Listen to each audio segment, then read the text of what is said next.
Hi అండి, welcome to my channel food by styles. ఈరోజు super సాఫ్ట్గా టేస్టీగా నాకైతే చాలా ఫేవరెట్ అండి బనానా బ్రెడ్ చేశాను. అంటేనే మైదా ఎగ్ ఇవన్నీ అంటారు కదండి. ఎగ్ ఇష్టం లేని వాళ్ళు కూడా ఎగ్లెస్ చేస్తారు. నేను అలాగే ఎగ్లెస్సే చేశాను కేక్. ఇంకా మైదా అదేమి వాడకుండా మొత్తం గోధుమ పిండి వీటిలోనే వాడాను. బనానా బ్రెడ్ని ఎలా చేశానో చూపిస్తాను నేను. ముందుగా ఒక బౌల్లోకి బనానాని పీల్ చేసుకొని వేసుకోవాలి. నేనైతే 3 బనానాస్ తీసుకున్నాను. బనానా అనేది ఎంత బాగా పండితే బ్రెడ్ అనేది అంత బాగుంటుందండి. అది చూసుకొని బాగా పండిన బనానాస్ తీసుకోండి. నెక్స్ట్ ఇలా చూపిస్తున్నట్టు ఒక ఫోర్క్ తీసుకొని బనానాని బాగా స్మాష్ చేసుకోవాలండి. ఇక్కడ నేను చూపిస్తున్నట్టు బాగా స్మాష్ చేసుకోవాలి. నెక్స్ట్ ఒక కప్పు పెరుగు వేసుకొని బాగా కలుపుకోవాలి. ఇలా విస్కర్ తీసుకొని బాగా బ్లెండ్ చేసుకోవాలండి. నెక్స్ట్ హాఫ్ కప్పు పాలు తీసుకొని సేమ్ అలాగే బాగా కలుపుకోవాలి. తర్వాత 1 teaspoon baking soda, 1 teaspoon baking powder, 1 teaspoon cinnamon powder add చేసుకొని బాగా కలుపుకోవాలి. ఈ కేక్ ప్రాసెస్లో ఏంటంటే బాగా కలుపుకోవాలండి. ఇలా మధ్యలో ఒక పించ్ ఆఫ్ సాల్ట్ అనేది యాడ్ చేసుకున్న తర్వాత బాగా కలుపుకోవాలి. నెక్స్ట్ 1 కప్పు గోధుమ పిండి యాడ్ చేసుకోవాలండి. హోల్ వీట్ ఫ్లోర్ అనేది మంచి క్వాలిటీ ఫ్లోర్ని యూస్ చేసుకోవాలి. ఇందులోకే 1 కప్పు నేనైతే half cup jaggery powder, half cup sugar వేసుకున్నానండి. మీ ఇష్టం అయితే మొత్తం జాగరీ పౌడర్ వేసుకున్నా బాగుంటుంది టేస్ట్. నెక్స్ట్ ఇదే టైంలో హాఫ్ కప్పు మిల్క్ వేసుకొని బాగా చూపిస్తున్నట్టు కలుపుకోవాలండి. ఫస్ట్ కేక్ని కలిపేప్పుడు ఎటువైపు కలిపారో కేక్ ఎంటైర్ ప్రాసెస్ మొత్తం అటువైపే కలుపుతూ ఉండాలండి.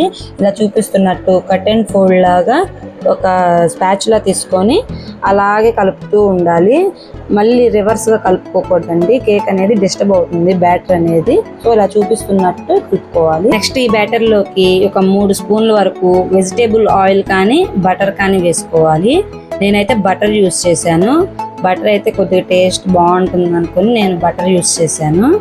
నెక్స్ట్ కేక్లోకి క్యాష్యూస్ ఇంకా బెర్రీస్ ఇవన్నీ వేసుకోవచ్చు. మీకు నచ్చినవి వేసుకోవచ్చు అండి. ఇందులోకి వాల్నట్స్, ఆల్మండ్స్ ఇవన్నీ వేసుకోవచ్చు.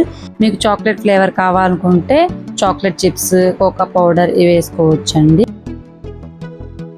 ఇలా బాగా కలుపుకున్నాక 1 టీ స్పూన్ వెనిలా ఎసెన్స్ వేసుకోవాలి. వెనిలా ఎసెన్స్ వేసుకుంటే ఫ్లేవర్ అనేది చాలా బాగుంటుంది. ఇలా చూపిస్తున్నట్టు బాగా కలుపుకొని పక్కన పెట్టుకోవాలి. నెక్స్ట్ కేక్ మోల్డ్ తీసుకోవాలండి. నేనైతే ఈ షేప్లో తీసుకున్నాను. రౌండ్ షేప్లో ఉంటాయి, డిఫరెంట్ షేప్స్లో ఉంటాయి కదా. మీకు నచ్చిన షేప్ తీసుకొని ఇందులో బటర్ పేపర్ వేసుకొని ఇలా చూపిస్తున్నట్టు కేక్ని పోర్ చేసుకోవాలి. కేక్ బ్యాటర్ని కేక్ మోల్డ్లోకి. నెక్స్ట్ ఇలాగా కేక్ బ్యాటర్ మొత్తం పోర్ చేసుకున్న తర్వాత కేక్ ట్రేని ఇలాగా అడ్జస్ట్ చేసుకోవాలి చూపిస్తున్నట్టు. నెక్స్ట్ ఇలా చూపిస్తున్నట్టు లాస్ట్లో డ్రై ఫ్రూట్స్ ఇంకా బెర్రీస్, చాక్లెట్ చిప్స్ ఏవైనా టాపింగ్స్ లాగా వేసుకోవచ్చు. నెక్స్ట్ ఇలా చూపిస్తున్నట్టు మీకు ఇష్టమైతే బనానాని సన్నగా స్లైస్ లా కట్ చేసుకొని పెట్టుకోవచ్చు. లాస్ట్ ఇలా కేక్ బ్యాటర్ మొత్తాన్ని ఇలా రెడీ చేసుకున్న తర్వాత బేక్ చేసుకోవడానికి ఒక గిన్నె పెట్టుకొని ముందుగానే ప్రీహీట్ చేసుకోవాలండి. ఒక 10 మినిట్స్ ఆ గిన్నెని ప్రీహీట్ అయిన తర్వాత కేక్ మోల్డ్ని ఆ గిన్నెలో పెట్టేసి మూత పెట్టి ఒక 40 మినిట్స్ లో ఫ్లేమ్లోనే బేక్ చేసుకోవాలండి కేక్ని. తర్వాత ఒక 40 మినిట్స్ తర్వాత మూత తీసి చూసి ఒక టూత్ పిక్ తీసుకొని లోపలికి గుచ్చి చేసుకోవాలండి. కేక్ అనేది సరిగా బేక్ అయిందో లేదో అనేది చెక్ చేసుకోవాలి. కేక్ అనేది బేక్ అయిన తర్వాత వెంటనే కట్ చేయకూడదండి. పూర్తిగా చల్లారే వరకు పక్కన పెట్టేసుకున్న తర్వాత ఎడ్జెస్ ని ఇలా చూపిస్తున్నట్టు సపరేట్ చేసుకోవాలి మోల్డ్ నుంచి ఒక నైఫ్ తో.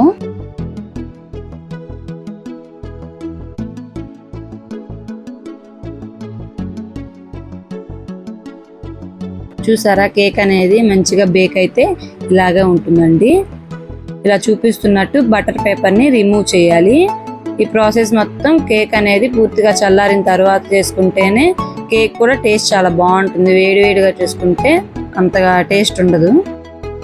కేక్ అనేది ఎంత మంచిగా బేక్ అయిందో ఇలా చూపిస్తున్నట్టు చేసుకోవాలి. ఇలాగా స్లైసెస్ లాగా కట్ చేసుకోవాలి. చూసారా, ఇలా సూపర్ సాఫ్ట్గా మాయిస్ట్గా బనానా కేక్ అయితే ప్రిపేర్ అయిపోయినట్టే అండి. టేస్ట్ అయితే చాలా బాగుంది. మీరు కూడా ఒకసారి ట్రై చేయండి, చాలా బాగుంటుంది. ఇలా ఈవినింగ్ స్నాక్స్ లాగైనా చాలా బాగుంటుంది ఈ బనానా బ్రెడ్ అనేది. ఈ వీడియో మీకు నచ్చినట్లయితే లైక్ చేసి మరిన్ని వీడియోస్ కోసం ఛానల్ని సబ్స్క్రైబ్ చేసుకోండి. Thanks for watching.